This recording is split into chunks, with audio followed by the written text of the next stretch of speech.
దేశవ్యాప్తంగా వర్షాలు దంచి కొడుతున్నాయి. ఉత్తర, పశ్చిమ, ఈశాన్య రాష్ట్రాల్లో జోరుగా వర్షాలు పడుతున్నాయి. ఉత్తరాది రాష్ట్రాలను వర్షాలు అతలాకుతలం చేస్తున్నాయి. ముఖ్యంగా హిమాచల్ ప్రదేశ్లో కుంభవృష్టితో జనజీవనం స్తంభించింది. ఆకస్మిక వరదలు తీరని నష్టాన్ని మిగిల్చాయి.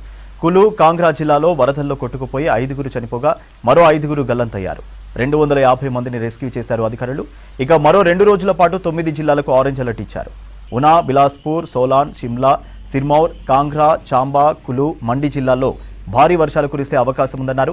భారీ వర్షాల కారణంగా ఆకస్మిక వరదలు సంభవించే ఛాన్స్ ఉందన్నారు. ప్రజలు, టూరిస్టులెవరూ నదీ తీర ప్రాంతాల్లోకి వెళ్లొద్దని సూచించారు.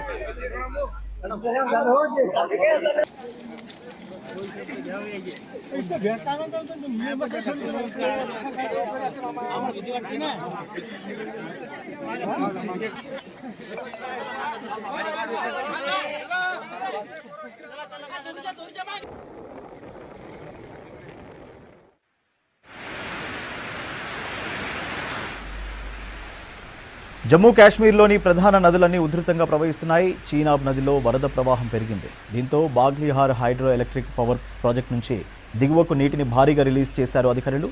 సింధు నదిపై ఉన్న సలాల్ డ్యాం గేట్లను ఓపెన్ చేశారు. రాజౌరి జిల్లాలోని కాలకోటే గ్రామంలో 2 చిన్నారులు వరదల్లో కొట్టుకుపోయారు.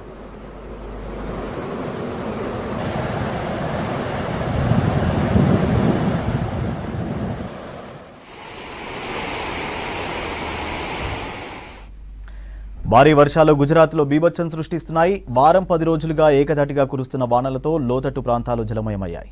రోడ్లు, సబ్వేలలో భారీగా వరద నిలవడంతో రాకపోకలకు అంతరాయం ఏర్పడింది. ముంపు ప్రాంతాల్లోని ప్రజలను సురక్షిత ప్రాంతాలకు తరలిస్తున్నారు ఎన్డీఆర్ఎఫ్ సిబ్బంది. ఇటు మధ్యప్రదేశ్ భోపాల్లోనూ భారీ వర్షం కురిసింది. పలు ప్రాంతాల్లో భారీగా వరద నిలిచింది. దీంతో ప్రజలు తీవ్ర ఇబ్బందులు పడ్డారు.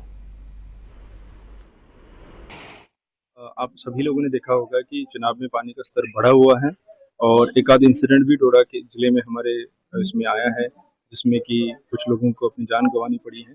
आपके माध्यम से सभी लोगों को मैं आह्वान करना चाहूँगा कि नदी नालों के पास में ऐसे ना जाए। अभी पानी का स्तर काफ़ी बढ़ा हुआ है और अपने आप